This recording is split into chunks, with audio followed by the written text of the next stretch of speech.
Good morning, everybody, and welcome.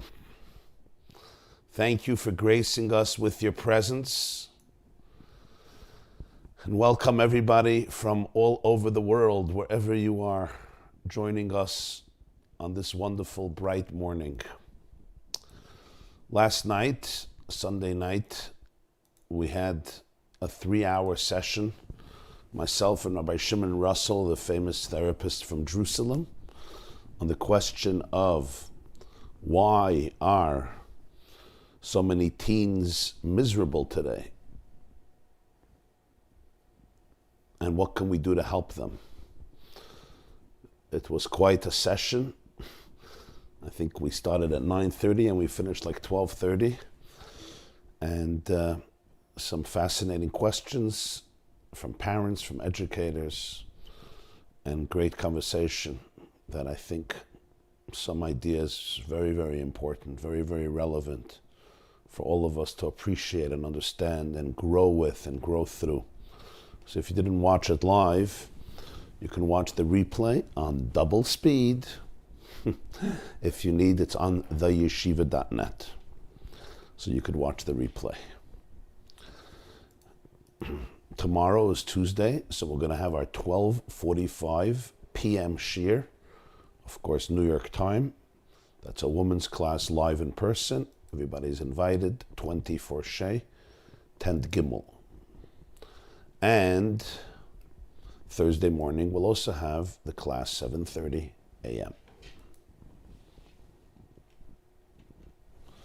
I posted in the chat for Zoom the source sheets for today's shiur, so we could right away begin. I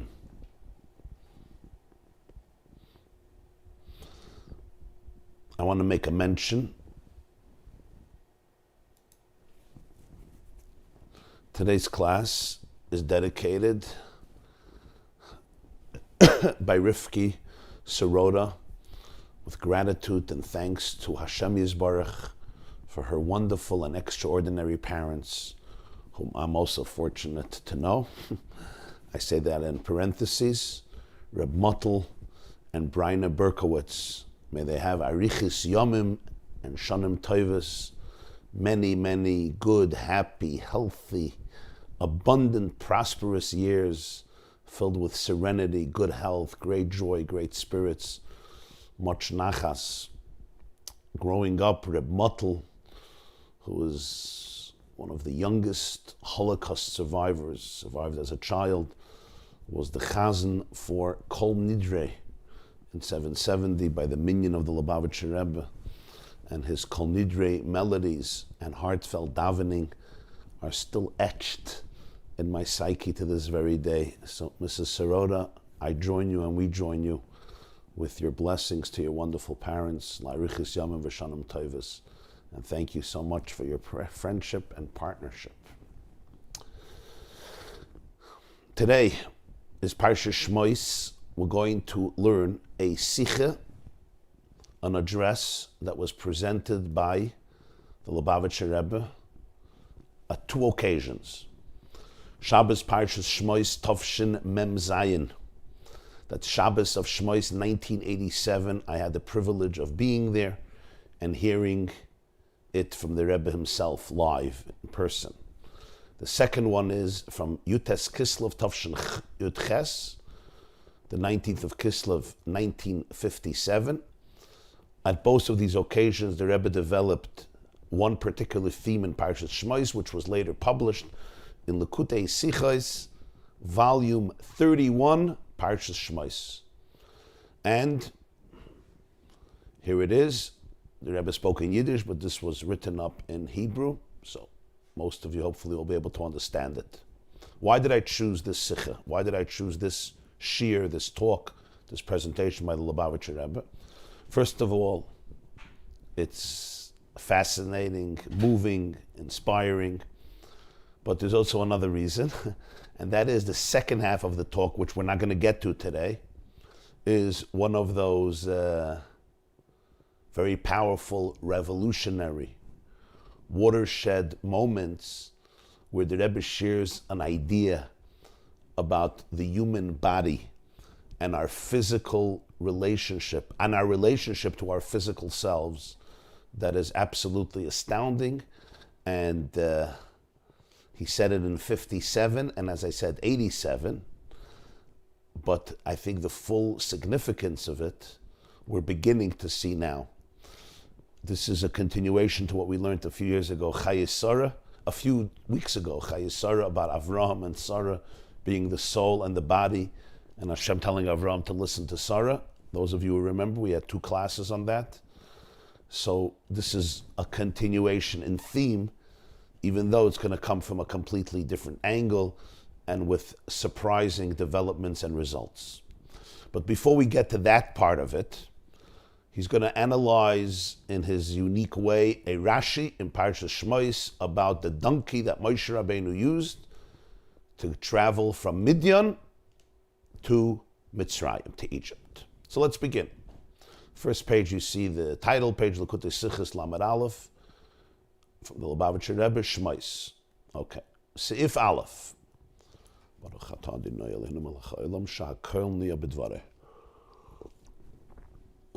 Vayikach Moshe es ishtoi ve'es bono vayakivim al hachamor vayashav artze Mitzrayim vayikach Moshe es matei ha'elikim biyadoi. Footnote number 1 identifies this pasuk as Shemos Perek Daled pasuk Beis, Exodus chapter 4 verses 2, right? I just want to see if it's a chaf or it's a Beis.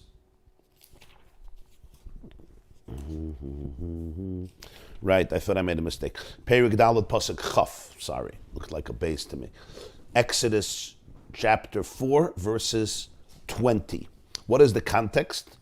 The context is Moshe Rabbeinu has spent a long time in a country called Midian. That's where he met his wife, Tzipora. He married her. He spent time with his father-in-law, Yisro, Jethro. He was shepherding his flock. At Mount Chayrev, he has this revelation of the burning bush. Hashem appoints him to become the Jewish leader to go to Egypt and emancipate the Hebrew slaves from tyranny and subjugation. After a long argument and conversation back and forth, Moshe acquiesces. Hashem gives him his mandate, gives him his message. Hashem tells him it's time to go back. And the pasuk says, and this is the quote, Moshe takes his wife, he takes his 2 sons, because at this point he had 2 sons, Gershom and Eliezer, and vayarkivim al hachamor. These are the key words. You have to always know the key words, right? He rides them, he places them on the donkey, he returns to the land of Egypt, and Moshe takes with him the stick, Mata Halokim, the stick which Hashem designated for him to take. Hashem pointed out which stick he should take, as a Mata Hazeh, he takes this stick. Upirish Rashi. Comes Rashi, and Rashi quotes 2 words in his subtitle, in his headline. Al HaChamor. Moshe placed them on the donkey. Says Rashi, Chamor HaMiyuchad. This was no regular donkey. This was the donkey, the special, unique donkey. Hu HaChamor Shechavash Avram Lakedos Yitzchak. It's the donkey that Avram Avinu saddled to take to the binding of Yitzchak. If you go back to Parshas Vayera, we say it every morning. Hashem asks Avram Avinu to take his son Yitzchak and go to Mount Moriah and bring him as an offering. What does it say? Vayashkem Avram ba'boker, remember? Vayachavosh es chamoiroi. Avram woke up early in the morning and he prepared his donkey, saddled his donkey. Vayikach shnei norav ita, and then he took 2 lads. Vayivakat sayola, and he splintered lumber to use for the wood, for the carbon oil, for the offering. And he began traveling to the place that Hashem told him to go to. Says Rashi, that is the donkey, the same donkey. And Rashi continues, not yet, we're not finished yet. And this is the donkey that in the future King Mashiach is going to reveal himself on this donkey. Shenemar, as the Navi says, the Navi Zechariah, as he says in footnote 3, Zechariah tes. Zechariah 9:9. Chapter 9, verse 9 in Zechariah, that Mashiach is going to be a poor person, v'roichiv al chamor, riding on a donkey. This is Rashi. We all know this is a very famous Rashi. Moshe wasn't just riding. Moshe didn't place his wife and his children on a regular donkey to go back to Egypt. This donkey has loaded history. This donkey was used by Avram. This donkey is going to be used by Mashiach. Now, I know the questions, we're going to get to everything. But the Rebbe is now, the Lubavitcher Rebbe is going to analyze this Rashi from the perspective of Pshat. Bepashtus, literally. You can ask a question. What's bothering Rashi here? Remember, Rashi's mandate is not medrash and not to find the hints and intimations in Torah, which there are many. Rashi's mandate is understanding the literal meaning of a pasuk. Rashi says this many times in Bereshis already. Ani loy basi lefarish al pshuter shel mikra. So the Rebbe begins to analyze this Rashi. Bepashtos. Kavanas Rashi hu levayim ashakasav al hachamar behei hayidiyah. Shemizem muchach shakavana lechayra chamar hamiyuchad. Umefarash Rashi is yichudah shel hachamar hu hachamar shechavash Avram choli. I would say, he says, what was bothering Rashi was one letter. It says, Vayarkivem al hachamor. Moshe placed his wife and his children and had them riding on the donkey. Why on the donkey? On a donkey. The donkey. Was a donkey in Midian that everybody spoke about? What's this? Vayarkivem al chamor. Even if you want to tell me. It's important to know the nature of the animal, the species, that took Moshe and his family back to Egypt. Granted. What's the hachamar? In Hebrew, that extra prefix hey before a word is called hey hayidiyah. The hey that tells me that this is a known donkey. This is not just a regular donkey you bought from a farmer. You bought from a donkey owner, from a donkey breeder. No, this is the donkey. So Rashi says, why is it the donkey? He wrote them on a donkey. They wrote him a donkey. So Rashi says, let me tell you why it's the donkey. If you have the donkey that Avram Avinu used for the Akedah and that Mashiach is going to use, it's the donkey. Avol yesh lahavin. Says the Rebbe, but there's really something we have to understand. First of all, Aleph, number one. B'chdei levayir yichudah shel chamar zeh, haya maspek l'chura loymar hu hachamar shechavash Avram b'suloi. שבגלל זה הרי הוא כבר חמר מיוחד. ומהו הצורך להוסיף שהחמר שחבש אברהם אבינו היה לעקדת יצחק. שהרי לא מצינו בקרא שאברהם חבש חמר בזמן על עניין אחר. ומה גם להוסיף עוד שהוא החמר שעושד מלך המשיח להיגלוס עליו. דבר נפלא ונס גדול ביוסר שהחמר יהיה חי וקיים אלפי שנים. ובפרט שכל זה אינו נוגע להבנת הכסף. Very important question. Again, Rashi is not here just to give us fantastic, interesting, Midrashic interpretations. He's here to explain the pasuk. The pasuk says the donkey. So you need to justify that expression using the prefix hey hayidiyah. In order to justify it, you have to explain that it was a special donkey. So all Rashi has to say is, this donkey was used by Avram. You don't even have to add anymore. He doesn't even have to add that it was for the Akedah. If the donkey was used by Avram Avinu, it's already a special donkey. You want to add for the Akedah? You can add it, but it's not necessary. And I'll tell you why. There was no other time we find that Avram settled a donkey. The only time in Chumash it says that Avram prepared a donkey was for that Akedah. There's no other story, there's no other time. The Chumash mentions, if Rashi would just say, this is the donkey that Avram Avinu used, Hu hachamar shechavash Avram, the words la'akedas Yitzchak are superfluous, because that's the only time he uses a donkey. Number one. Number two, he doesn't have to add anything else. He doesn't have to add la'akedas Yitzchak, he doesn't have to add the whole future story, that Mashiach is going to use this donkey, even if there's a medrash that says it, and there are. But Rashi doesn't quote every medrash on every pasuk. Rashi quotes whatever he needs to explain the literal interpretation. Because remember, literally, from a literal perspective, that is very strange. The Rebbe says this is a stupendous miracle. That there's a donkey that's going to live for thousands of years. If you take Rashi literally and say it's the same physical donkey, so this donkey is alive from Avram Avinu till Mashiach. Avram Avinu lived approximately 3,700 years ago, 3,600 years ago. So this donkey is alive, not for hundreds of years, not for centuries, for millennia. And it's not relevant to understanding the pasuk. You can ask, so what it says in Midrash? It's a good question. But to understand the pasuk, it's irrelevant. Why does Rashi have to put this in? Even if you want to tell me, Hachamar, it's big enough to say that it came from Avram Avinu. That's also a long time from Avram Avinu to Moshe Rabbeinu. Because Moshe was the seventh generation from Avram Avinu. It's also a lot of time. It's not a few thousand years. It's a few hundred years. It's still a very old donkey. Still supernatural.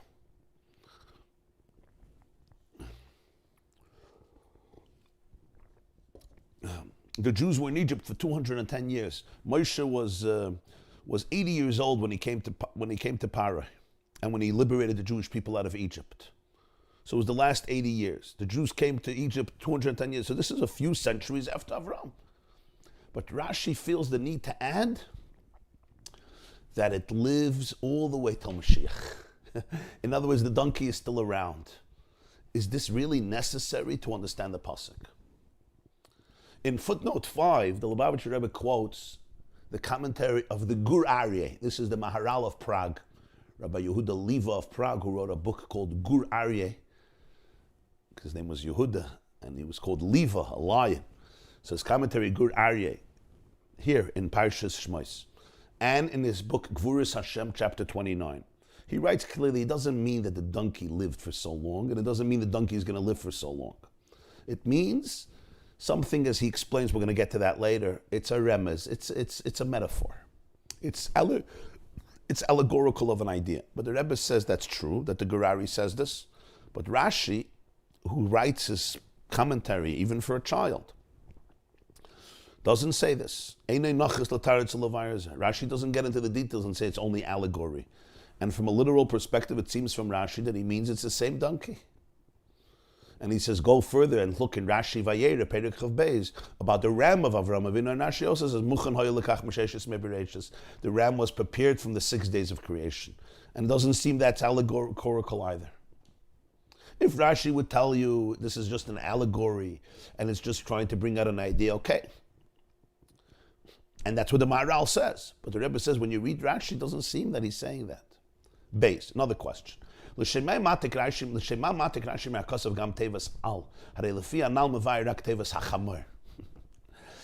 Rashi, everything is meticulous.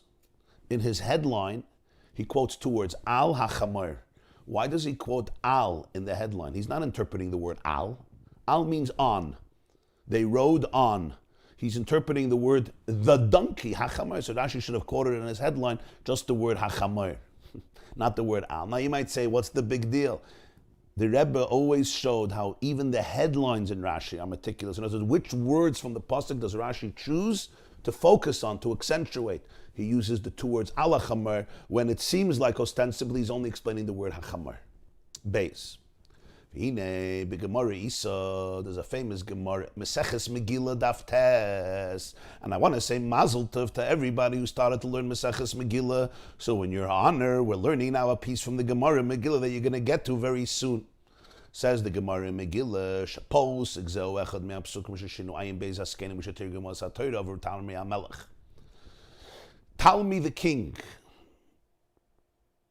Talmi was an Egyptian king from the Greek dynasty, and Ptolemy, as they call him, spelled with a P, compelled and invited 72 sages of the Jewish people, and he summoned them to Egypt, where he quarantined them for a few days to translate the Torah into Greek. This translation became known as the Septuagint, or in Hebrew it's called Targum Hashivim, the translation of the 70 or the 72 men. There were a few changes. Chazal say that their God gave them, he gifted in their mind this insight to make a few important changes in the translation. One of the changes came in this pasuk, the Gemara says. V'yikasvu, they wrote in the translation, Vayarkivem al noisei b'nei adam. Moshe had his wife and children ride on something, an animal that carries people.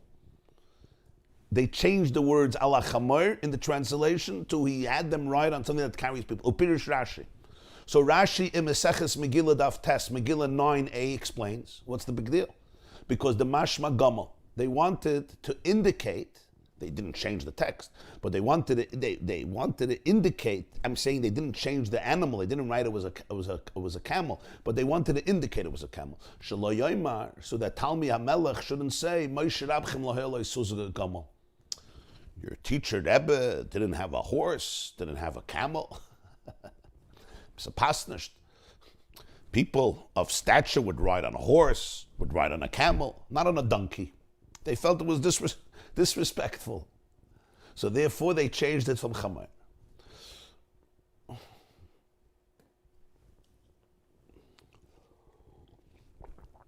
Tosfos says the same thing over there as he says in footnote 7. Rashash discusses it. Now you're thinking, what's the big deal? Okay, good question. Over Raiva kan Pirish. Raiva is Rabbeinu Avram ibn Ezra, one of the greatest biblical commentators. He came from Spain. He lived in the 12th century, the 1100s. Rabbeinu Avram, one of the earliest commentators we have on Chumash. He was a great poet and a great astronomer and a great philosopher and a brilliant linguist and a great sage and rabbi. An interesting man, a great philosopher. So his commentary here in Parshas Shemos, Pirush Hatam L'Shinui Zeh, Bavur Shu Derech Giroyin Shetirkav Eishes Hanavi Al Chamayr Echad Hiyu Shnei Banah. He says the reason for this change is because it's disrespectful that the wife of the prophet was on the same donkey, she and both of her children all on one donkey. That's why the sages felt that they have to manipulate, so to speak, the translation of Torah into Greek and change it from a donkey into, he placed them on an animal that carries people. So we have two interpretations. Rashi in Maseches Megillah says they felt it's going to be strange that Moshe, your teacher, didn't have a horse or a donkey. And the Even Ezra says that again, this is very, very cheap and disrespectful. On one donkey, she and her two children.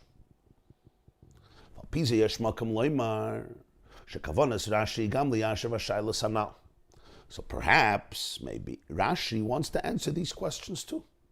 Why did Moshe place his wife and two children on one single donkey?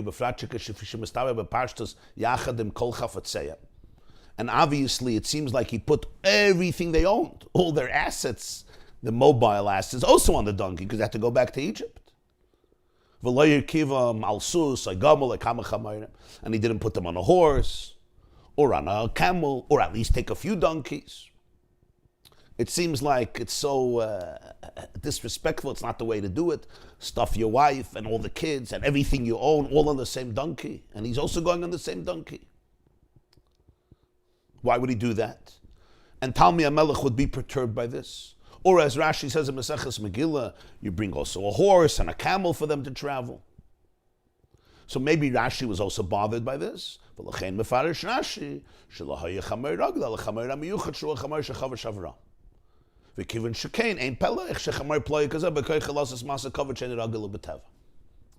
Rashi says it wasn't a regular donkey, it was a special donkey. It's the donkey that Avram used for that case. It's the donkey Mashiach is going to use. Oh, now there's no wonder if such a supernatural donkey could carry anything. Could carry a woman, could carry two children, could carry Moshe Rabbeinu, could carry all their packages. It's already natural for this donkey to be supernatural. If it's the donkey of the Aked, the donkey of Mashiach, maybe that's what was perturbing Rashi. What bothered Rashi was not the Hachamar. What bothered Rashi was one donkey for everything, which is the reason that the Gemara says that they changed the wording in the Greek translation. That's how much this guy would be perturbed. Talmi would say, this can't be true, it's ridiculous. A long journey from Midian to Egypt, you use a camel, you use a donkey, you need a few donkeys. Maybe that's what's bothering Rashi, but once you understand this was the donkey, then it's all clear. This donkey was not a regular guy, not a regular donkey. Al Pisa Yeshloim. Sheinin Zemeram is Rashi, but Mashatik Ben Akosov Gam Teves. Allah Hadgish Pirusha, Bolivar Layashav, Mashaherkiv, Hemis Kolkach, Allah Chamar. This would also explain nicely why he puts in the word Al into his headline. Because his explanation is coming to explain and justify that that Moshe Rabbeinu placed so much on the donkey. Allah Chamer, how do you put so much on the donkey? You, your wife, your children, and everything you own. A little Rachmanis on the donkey, which is why Talmi would reject it and say something is off. So Rashi says, I'm going to explain you how he could put so much Al HaChamer on top of this poor little donkey. Because this guy wasn't a poor little donkey. This donkey was Chashiv donkeys, the donkey of history. Amnam Hagufa time boy. But now we have another question. Why did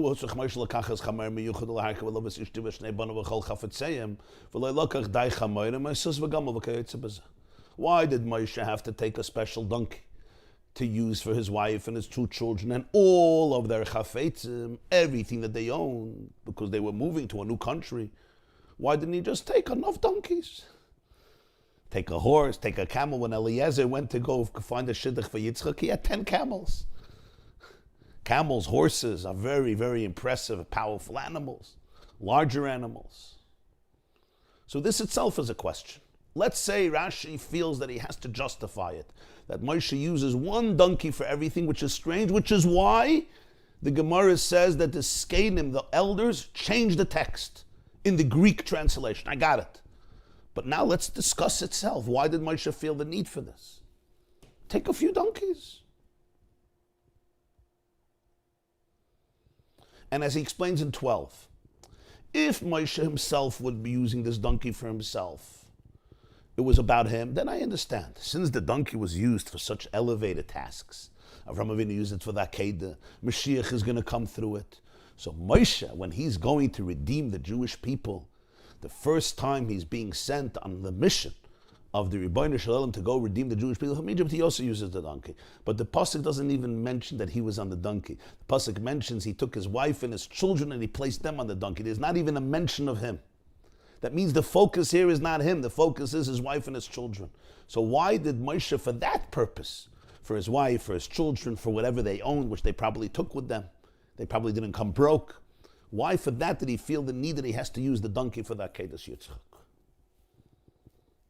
And as he brings in the footnote, on the footnote, that Rabbeinu Hananel and Bechaya and the Shach even say that Moshe himself didn't use the donkey. He came afterwards. He sent them before him. That means he himself didn't use the donkey. So did he really feel the need that his two kinderlach and his wife and his packages have to go on the donkey that's going to be used by Mashiach? Why? Just take a second donkey, take a third donkey. In footnote 11, the Rebbe says that this donkey was close to 400 years old from Avraham Avinu, and therefore, if it's such a supernatural donkey, it could carry everybody. In footnote 10, he explains what's the big deal that his wife and two children should be on one donkey. He says, because Gershom, you have separate donkeys. It's much more comfortable, it's much more convenient, it's much more balabatish. Unless he brings from the Ebenezer, that could be Gershom was too small, and therefore he wouldn't put Gershom on a separate donkey. And Eliezer, we understand, because he was young, he was a baby. Ramban says Eliezer wasn't born yet, he was born on the road, but Rashi disagrees. This is all in footnote 10, you could see the details. Gimel. Gam tzarich bir. There's another thing that requires explanation. Where did Rashi get this from?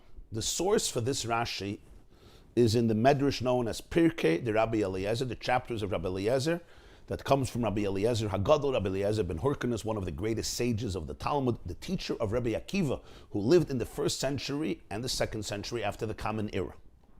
So there's a Medrash called Pirkei de Rabbi Eliezer, and in that Sefer, Perik Lamed Aleph, chapter 31, this is the source of Rashi. Avol sham magdim hu achamer ben asen shenivraz ben hashmoshes v'lu Rashi mashmet prat zeh. There he adds one more thing. This is the donkey that was created, the son of the female donkey, created ben hashmoshes, created on twilight of the first Friday of creation. We speak about the donkey as one of those things that Hashem created Erev Shabbos, and later Bilam would be riding on that donkey and God opened the mouth of the donkey. This is also the same donkey. Rashi takes this out. Interesting. Rashi quotes the Pirkei de Rebbe Lezer. He speaks about two things that this donkey is going to be used for, but he takes out the third. It comes from the beginning of creation. It's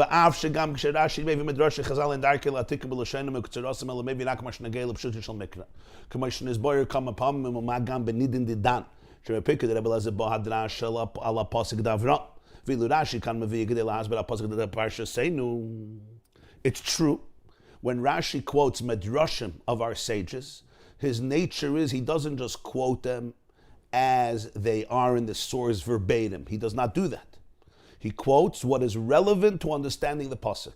That's why we see Rashi often quotes Midrashim, but he adds, he deletes, because he's not just quoting Midrashim. Most Midrashim he doesn't quote. He quotes what is necessary to understand the pasuk, so therefore he only uses the part of the Medrash that justifies the literal interpretation of the pasuk. This is important, especially that in Pirkei de Rebbe Lezer, this is coming to explain the story of Avram Avinu. Rashi takes it for the story of Shemos. So therefore Rashi feels free not to put in all of the details, and he doesn't feel you need this detail that it comes from the beginning of creation. Good, granted. Which, by the way, shows us how meticulous Rashi is in his words, because he quotes the Medrash, but he cuts out what he wants to cut out, because he doesn't feel it belongs there. Mikal Makayim, says the Rebbe, nonetheless, Kivin Shetoichin Hadrash. Hulazbish Yichudah Shel Chamar Zeh Havale LeRashi Lahavei Apratshek Boy Kvar Nesyachet HaChamar V'Haya Yadua Boy Shu Ben Hasan Shevras Ben Hashmoshes. But this itself needs understanding.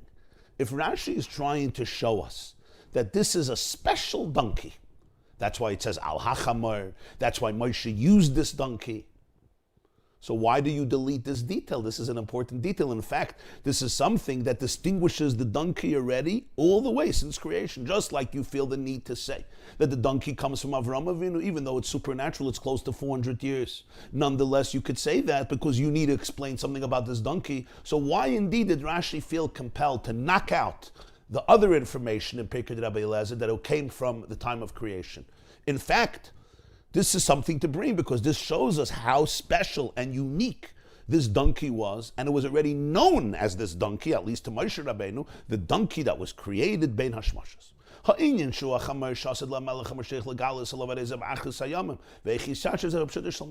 In fact, the Rebbe says it would be much better to bring this detail than the detail about Mashiach, because the story of Mashiach is something that's going to happen in the future. So it doesn't yet define the donkey now. It's going to happen in the future. You want to bring out that the donkey is already special and unique now. So why don't you bring what happened already in the past? It was created bein hashmashas, which explains that it was a special donkey. And Avram Avinu used it. That's what you should bring.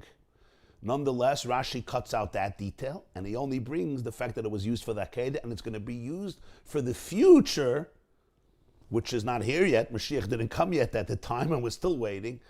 Why? How does all of this fit into the literal understanding of the Psuk? These questions bring us to the following conclusion. Shekavanas Rashi kani levayer loirakas yichudah shachamar zeh bechlal kebepirkei Rebbe Lezer ela beikeres yichudah shalachamar benegei leinyaneinu leinyan alichas Moshe midin lemitzrayim k'dei ligelas Yisrael v'lochein hevi gamas apratshu shased melech hamashiach leigalas lov keloimar shechamar zeh noyad over gulas Yisrael sharei alichas Moshe mishtuya banav lemitzrayim haisek k'dei ligelas bnei Yisrael meretz mitzrayim. It seems from all of this that Rashi is not trying to explain to us that this donkey is generally a special donkey. That's in Pirkei de Rebbe Lezer. He wants to bring out that this is a unique donkey. It was created during the beginning of creation on Friday. It was used by Avram. It's going to be used by Mashiach. That's not the focus of Rashi, because then he would have introduced that detail. Rashi wants to bring out the uniqueness of the donkey in our context. Why Moshe chose this donkey to go from Midian to Egypt to liberate the Jewish people. So for this, Rashi brings two details. Number one, it was used for the Akedah. Number two, it's going to be used by Mashiach. In other words, this is a donkey that was designated for redemption, for Geula. And therefore, when Moshe is going with his wife and his children to liberate the Jewish people from Egypt, he uses this donkey because it's a donkey that was designated for redemption. And that's why he feels the need to bring the fact that it's going to be used by Mashiach. He's not here to explain that the donkey is a unique donkey in general. He's here to explain the connection to this event, why Moshe takes this donkey to go to Egypt to liberate the Jewish people. So he has to bring about Mashiach, because that explains that this donkey is designated for Geula. Granted. But then we have the opposite question. Then why does he bring that it was used for the Akedah? That's not Geula. You're telling me that he doesn't mention the fact that the donkey was created on the first Friday Bein Hashmashas, because that's irrelevant to the theme of this story going back to Egypt for Geula. He wants to bring out why this donkey was designated for Geula, so why does he bring the Akedah? He could just bring one thing. This is the donkey that Mashiach is going to come on. And that's why Moshe could use this donkey. It was a supernatural donkey. It's going to be here when Mashiach comes. But he also brings the Akedah, and yet he cuts out what happened on the Friday of creation.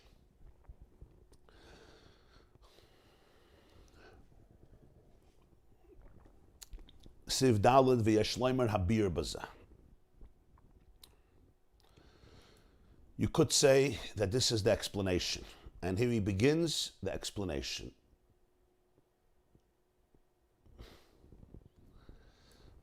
V'yashleimer habir bazah. Befirush shekan barashi levayir hayitur shebepasuk. Shalachayre nemuvan lomale lefaret shalafaret eifan alichas Moshe mishmach lemitzrayim ve'ekiv malach hamoy. Lekosav bekitzav vayikach Moshe sishtivez banu vayashav artz mitzrayim. Obe beyurishal Rashi misyashav hakesha de pratzel leklolos Parsha Zuka de lekamon. What's bothering Rashi is that the whole sentence is superfluous. Why do you have to tell me what type of animal Moshe used in order to go back with his family to Egypt? You could have just said Moshe took his wife and his children and he went back to Egypt. How he went back? Whatever. I don't know. Why is that relevant to the story? That's what's bothering Rashi. Remember that the way the Torah, the genre of Torah is one, that it doesn't just give us details to spice up a story. For example, we don't know what Adam looked like. We don't know what Chava looked like. We don't know what Avram looked like. We don't even know what Moshe Rabbeinu looked like. We know that Yosef was handsome and beautiful because that's relevant to the story too, because it explains what happened with the wife of Potiphar. But the Torah doesn't give us all of the details and the nuances in a story in order to give us the ambiance and to know exactly what things looked like. Torah is very, very precise and brief and concise and meticulous. What details it introduces, what it doesn't. Only that which is relevant to the story and the lesson. Why do I have to know that Moshe placed him on a donkey? That's the question. The question is not hachamar only. The question that Rashi is explaining is not why he didn't use a few donkeys. The real question is why the Torah puts in this whole story, this part of the narrative. Could have just said they went back to Egypt. Rashi's explanation answers why this is so important. And the detail is connected and is part of the context of the theme of this Parsha. And that's why the Torah puts it in. And the Rebbe is going to explain and suggest his explanation how you have to understand this Rashi.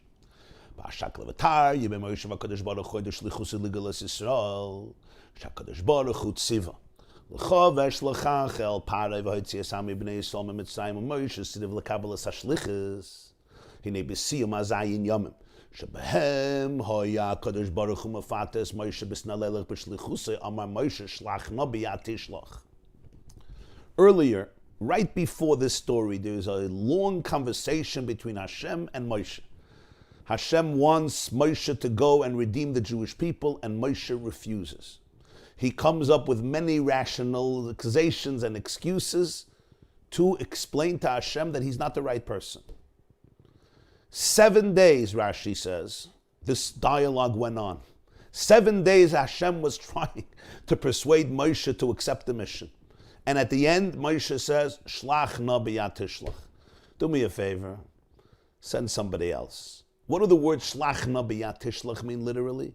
Please send the person, Shlach na, please send b'yad tishlach. For this message, for this mission, the person you should send it through the hand of the person you're going to send. It's a little ambiguous. So Rashi says Moshe meant two things. Yesh b'maynes hashnei inyanim. Aleph, lo hayoreitz little gdula al arnachav sheyigadol himenu v'navi, v'lechein omar shlachna b'yad tishlach b'yad misha teragel l'shloich v'u aron. Beis, biyad acher shetirtze l'shloich shein soifer lachnisam la'ez v'liyas gailam lasit. Rashi says Moshe used these words and he meant two things. First of all, I don't want to become superior to my brother Aaron. Aaron was older than Moshe, and Aaron was a prophet. So at the end of the conversation, Moshe says, "Shlachna b'yad tishlach." For this mission, choose the person that you usually send to speak to the Jewish people. Aaron was already a nominated prophet. He was a messenger of God. He was a prophet. And he's older than Moshe. So Moshe was uncomfortable that he should become the leader. He should become the great prophet. He should become the redeemer instead of Aaron, when Moshe was a few years younger than Aaron. He was 3 years younger than Aaron. 6 years younger than Miriam. 3 years younger than Aaron. During the Exodus, Aaron was 83, Moshe was 80. He was uncomfortable. So he said, Shlachna b'yad tishlach. This mission, choose the person whom you usually use to send your messages to the Jewish people. Number two, there was another interpretation. Moshe already felt at that time that he will not complete the mission. He's not going to bring them into Eretz Yisrael. So he said, find somebody that you want to send to do this mission, because I'm the wrong person. I'm going to start and I'm not going to finish. I'm not going to go into Eretz Yisrael. Moshe already felt that. I'm not going to redeem them in the future. I'm going to start and not complete. So shlachna b'yad tishlach. Send the person who could redeem them fully and bring them back to the land.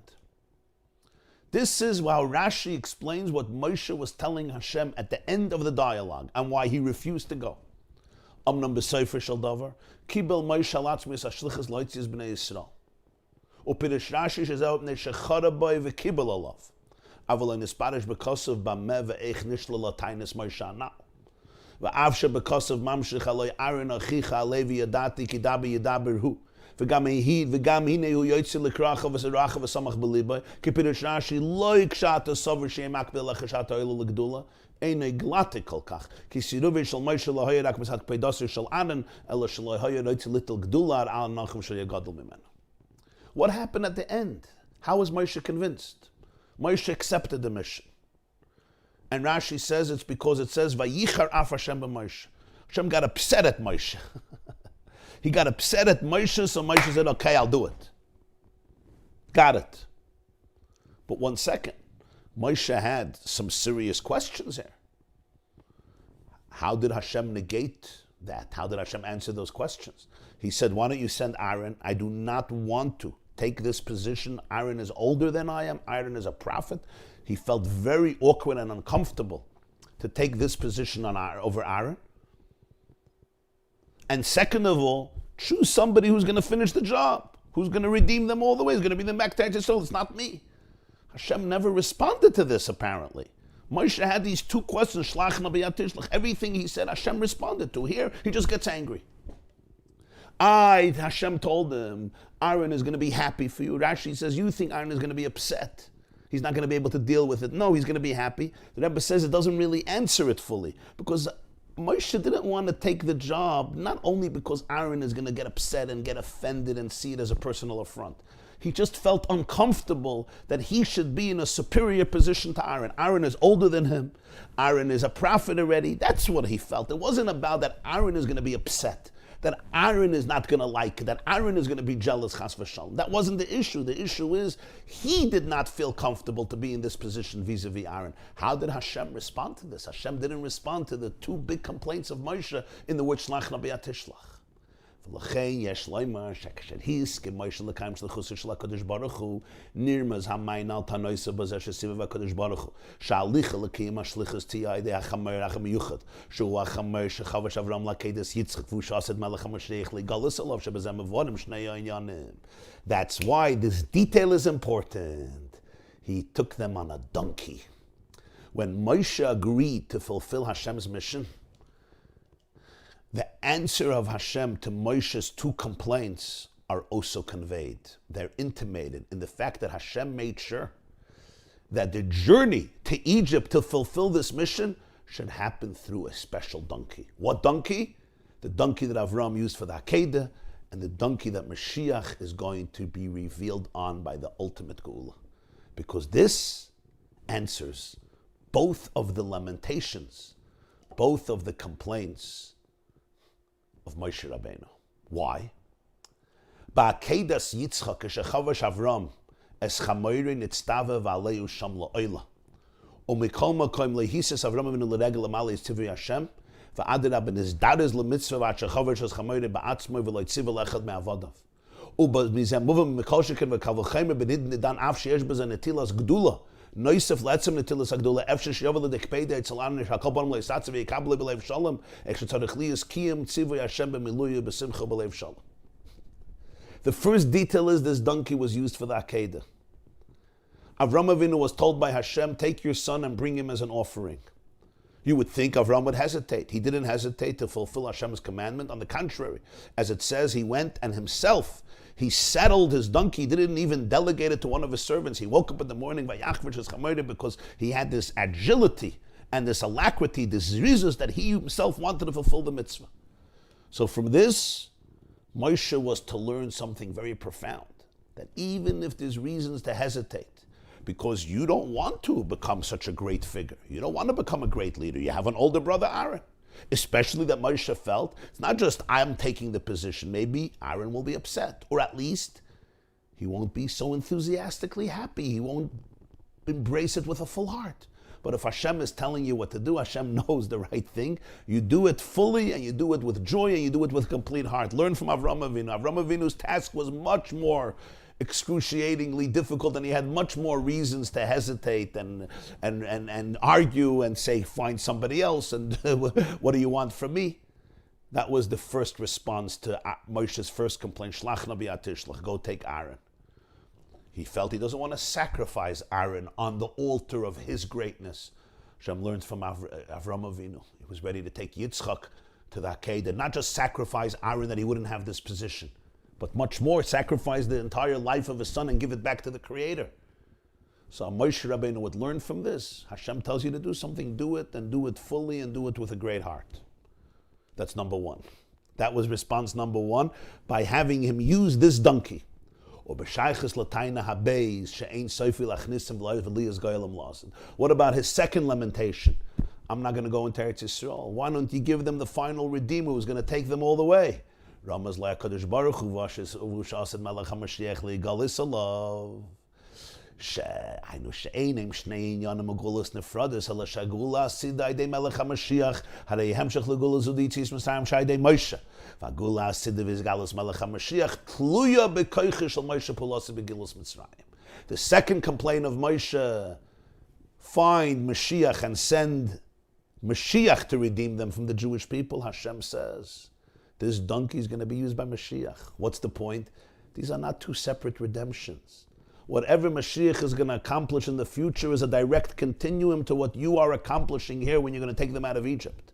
In the future redemption and the revelation of Melech HaMashiach on the donkey is dependent on what Moshe Rabbeinu is going to accomplish in the redemption of Mitzrayim. Now, the redemption of the Mitzrayim begins a domino effect. It unleashes the forces of emancipation and liberation in the consciousness of humanity, which will ultimately lead to the Mashiach Gula. So when Moshe Rabbeinu says, I'm going to start the job and I'm not going to finish it, you got the wrong person.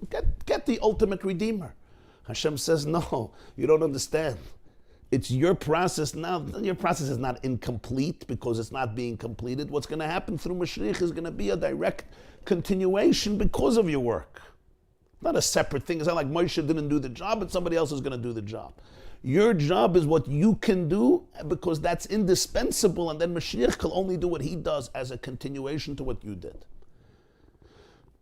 Now we understand why the Pasuk felt the need to say what animal he used.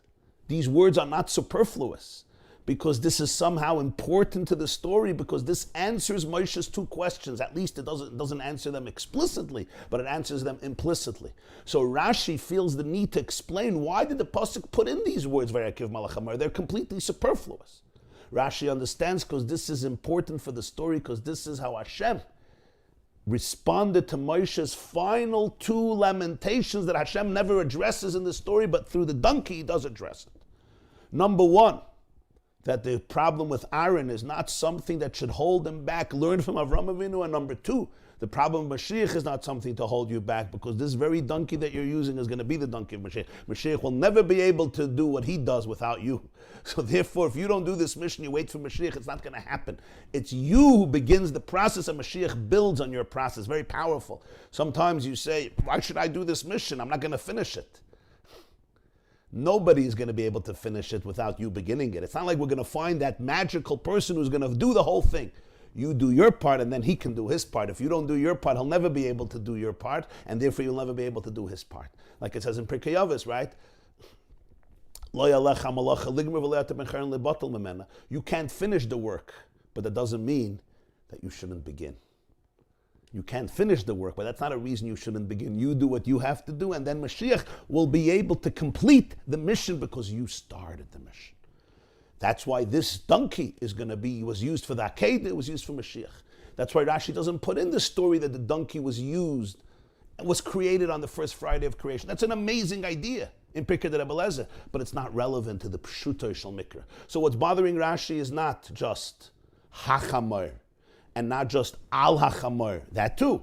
But this is the key why the Torah even feels the need to mention this whole detail, and Rashi's explaining to us that it's all essential to the story. In 25, the Rebbe adds one more detail, that this may be the reason why the Torah only specifies that his wife and children were on this donkey. It doesn't say it about himself. And it's ambiguous, because even if you say he was on it, but the Torah doesn't mention that. We're going to learn more about that later in the second half. But he says this uniqueness represents what's going on, because when the Torah says that he places his wife and his children and all their objects on one donkey, which is strange to use one donkey, it represents that this is something special about him going to Egypt with this donkey. If it would have just said Moshe himself went on this donkey, you would say the donkey was used because this is the donkey that Mashiach is going to come on. So therefore Moshe also used this donkey because Moshe was going for the Geula. So just like this donkey is going to be used by Mashiach, the donkey was used by Moshe in order to go to Egypt. But the fact that the Torah doesn't mention that, the Torah mentions his wife and his children, it means that there's something more here. It's not just it's going to be used for Geula. Then speak about Moshe. Why are you speaking about his wife and his children? You want to bring out that there's something special about him going to Egypt on this donkey because it responds to the complaints of Moshe Rabbeinu. The two complaints of Moshe Rabbeinu are being addressed here. He says at the end, Vadayin Sarachia.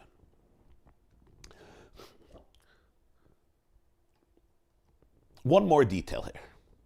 Hey.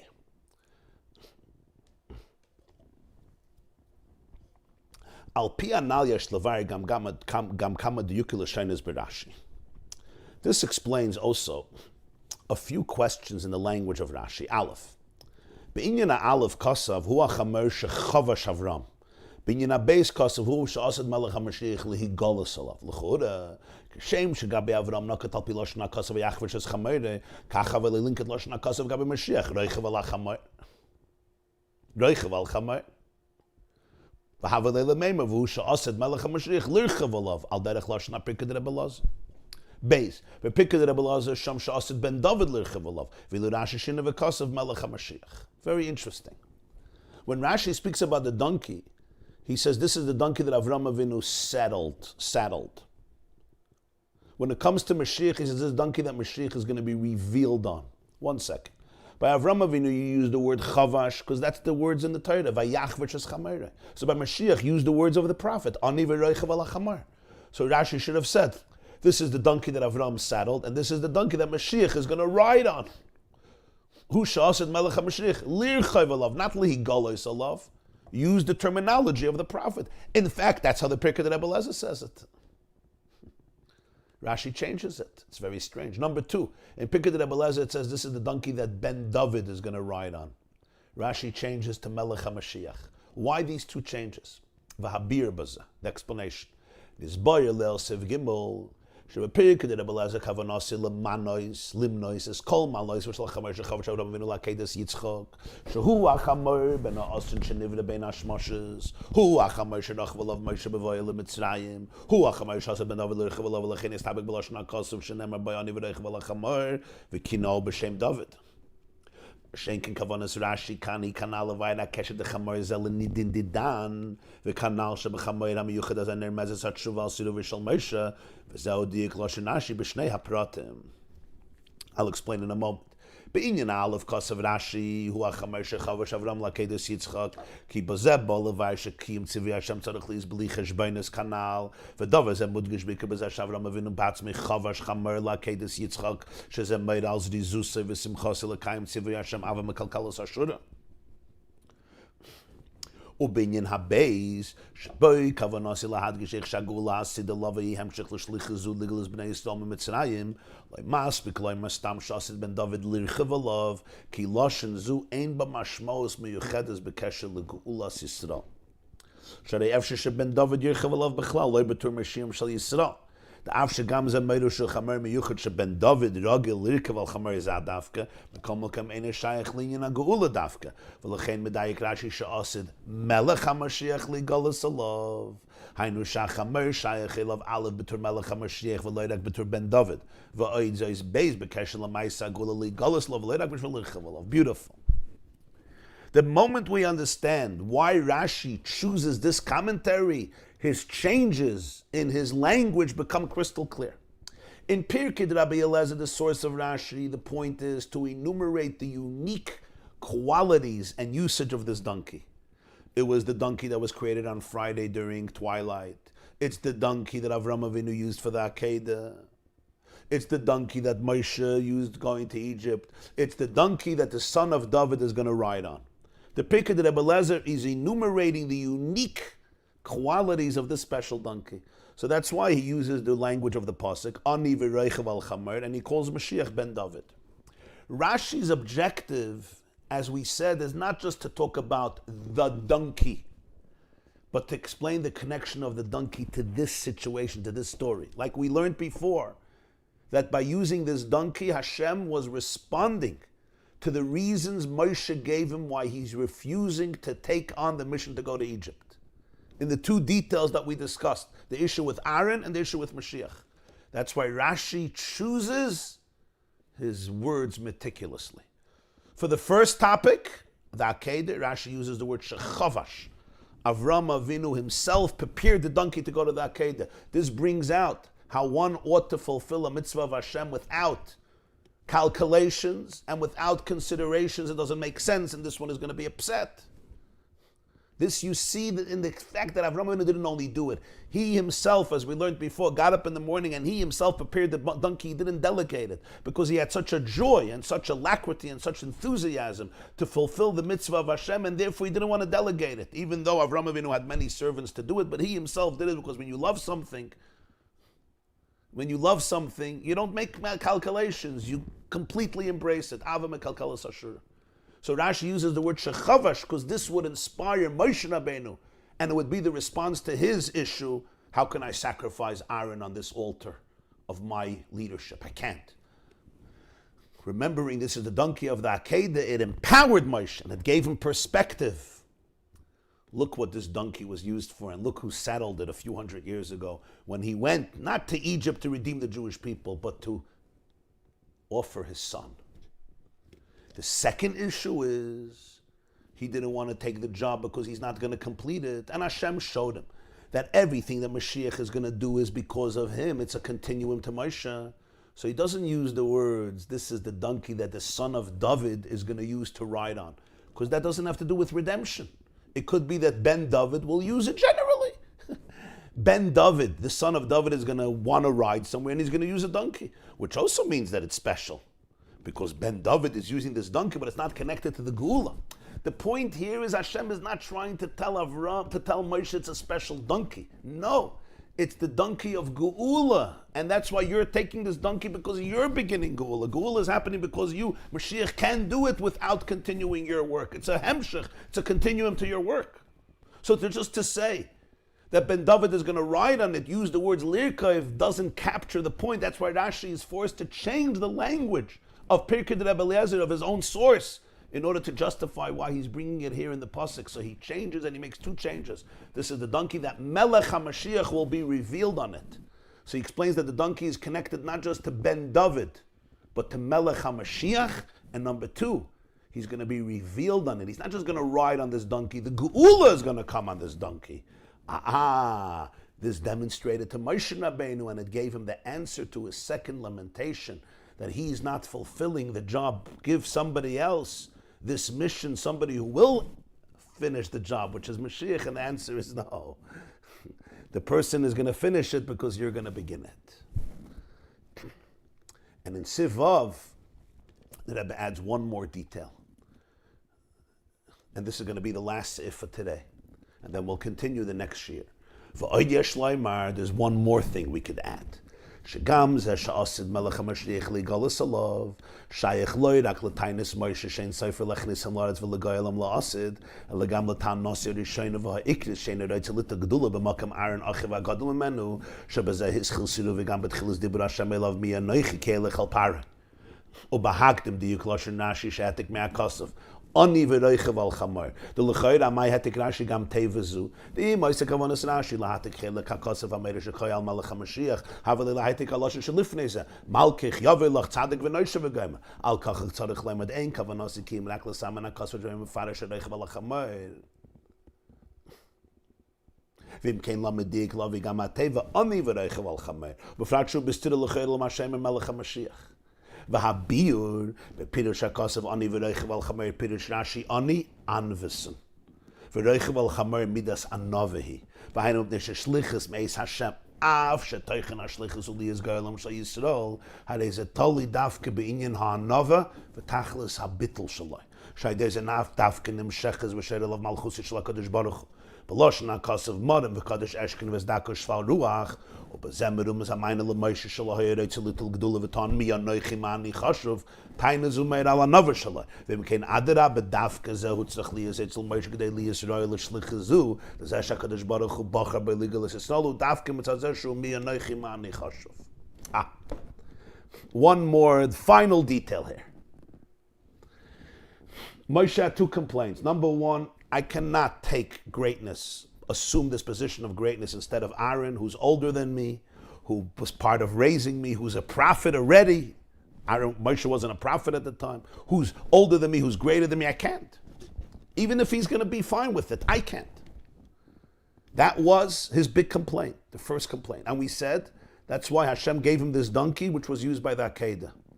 The Rebbe says the second element, that Mashiach is going to use it, is also a response to this first complaint, that he cannot assume this position in lieu of Aaron. And remember, when Hashem first asked Moshe to do this job, the first thing he said is, who am I? I can't. This is not for me. I'm not the person for it. How does this get responded to? By saying this is Mashiach's donkey. When Rashi proves that Mashiach is going to be using a donkey, he quotes the pasuk in Sicha, Ani v'roichev al chamar. Why does he quote the detail that Mashiach is going to be poor? Why is that relevant here? The point is, he could have just said, Roichev al chamar. It says by Mashiach, he's going to ride on a donkey. Why is it relevant to quote the pasuk Ani? If he quotes the whole pasuk, fine, but the first half of the pasuk he takes out. It says, you're going to have a king who's going to come, he's going to be a tzaddik, he's going to help you, he's going to be poor, he's going to ride on a donkey. He doesn't bring the first pasuk. If he wants to quote the part of the pasuk that shows us talking about Mashiach, then bring the beginning of the pasuk. But he doesn't. Because he just tells you which pasuk it is, and you could look up and you'll see it's talking about Mashiach. So why does he bring this detail that he's going to be poor? Why is that relevant? Especially that it seems to contradict the concept that he's going to be the king, Mashiach, the king of the Jewish people, is going to be poverty-stricken. The answer is, Rashi over there in Zechariah explains, what does poor mean? Poor doesn't mean that he's broke. Poor means that he's humble. And riding on a donkey is an attribute of humility. He's not coming in a BMW. He's coming in a donkey. Why a donkey? Not even a horse, not even a camel. A more aristocratic animal, a horse. It's just part of his humility. Why? Why is that important?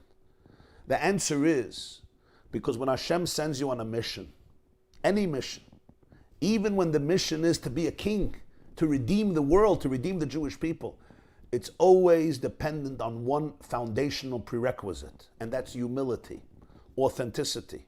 Because the only way you could be a conduit for the malchus, for royalty, for aristocracy of Hashem to flow through you is only humility. That's what the pasuk says in Yeshaya. Yeshaya Perik Nun Zayin, Isaiah 57, Hashem says, I am exalted, I am holy, but where do I dwell? I dwell in the humble person. Because when a person is arrogant, when a person has this vanity, this fake pride, this big inflated ego which comes from deep insecurity, the person is not a conduit for infinity. The person is not a conduit for Hashem's flow. The Gemara says in Saita, Hashem says, I can't live in the same roof, under the same roof with an arrogant person. So what's the conduit? What makes you a conduit for Malchus, for the ultimate leadership? Meaning you're an ambassador of Hashem, complete humility. That's why Rashi says, Ani v'reichav al chamar. He's riding on a donkey and he's poor in the sense, not financially poor. Could be very rich. It's an attitude. He doesn't feel he owns it. He feels it's a gift. He's a recipient. He's a humble person. He's a humble servant. This answered Moshe Rabbeinu's question. Moshe Rabbeinu said, how could you appoint me? Do you know why? Moshe was a very humble man. We know he was the most humble of men, as the Torah says later in Baal Oisch in the book of Numbers. So the first question Moshe asked Hashem is, who am I? Especially that I have a brother. But his first words, Mani Chashav, I'm not the person for this. God, you got the wrong address. This was Moshe's uniqueness. He was truly humble. He didn't need this. He doesn't need the validation. He doesn't need the attention. He doesn't need the power. So Hashem was saying, you're going to use this donkey that's going to be used by whom? Mashiach, who's ani v'reichav al hachamar. In other words, the person we choose to be the Redeemer is the person who feels, I don't deserve this. This is not mine. I don't own this. I'm not here to control people. I'm just a simple person. That's why you could be the leader. If you would feel about yourself, of course I deserve this. Of course this is my destiny. I'm the king.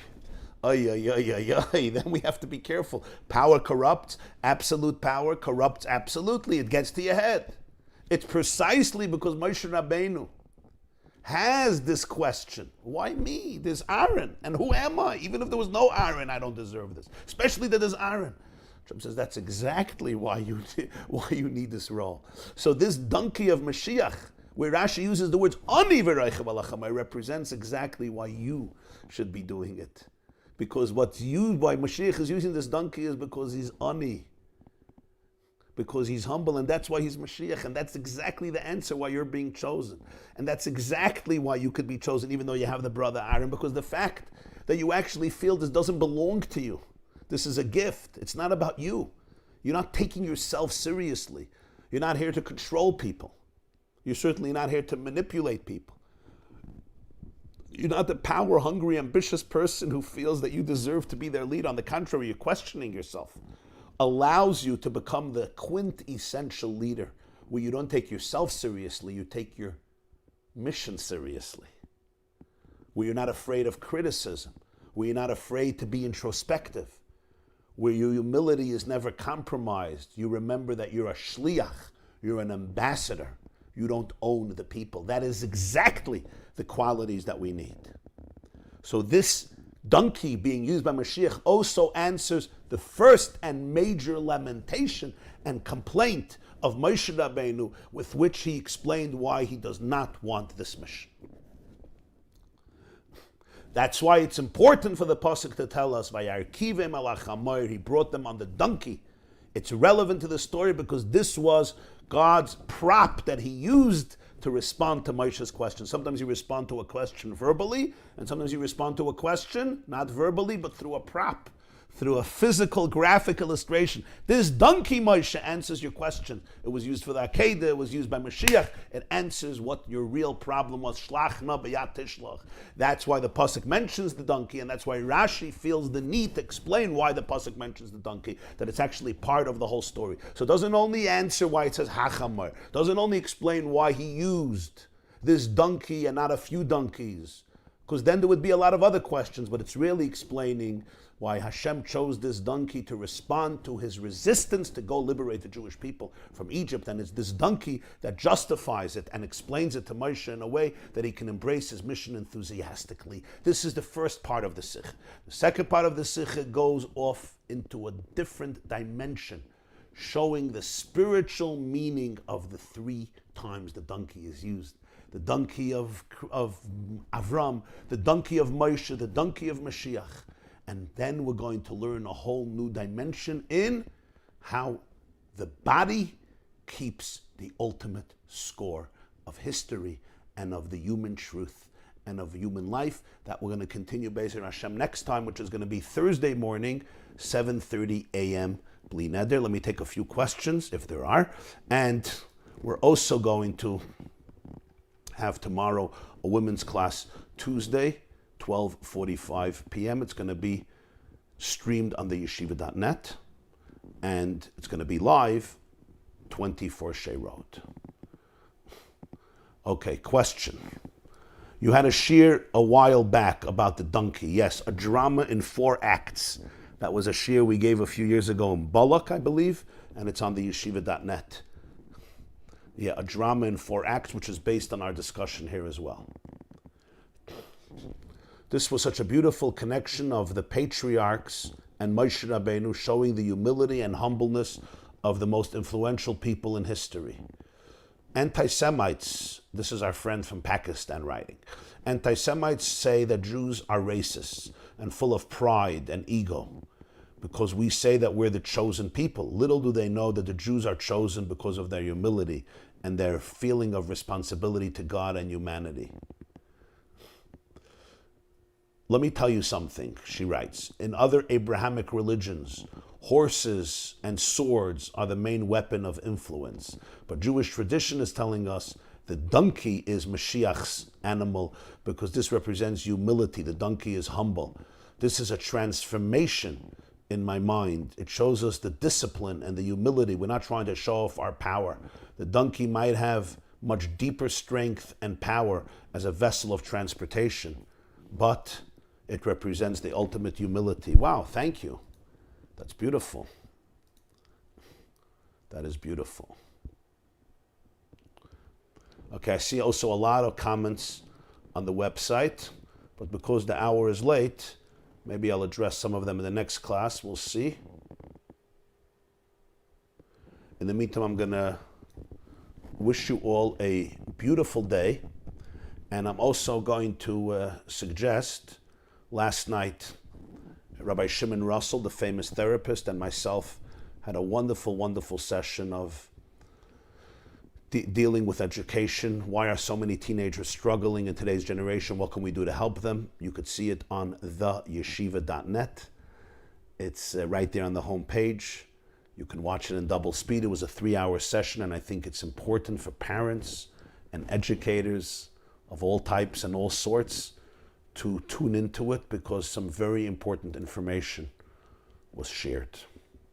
Wishing you all a beautiful day and sending my love and blessings.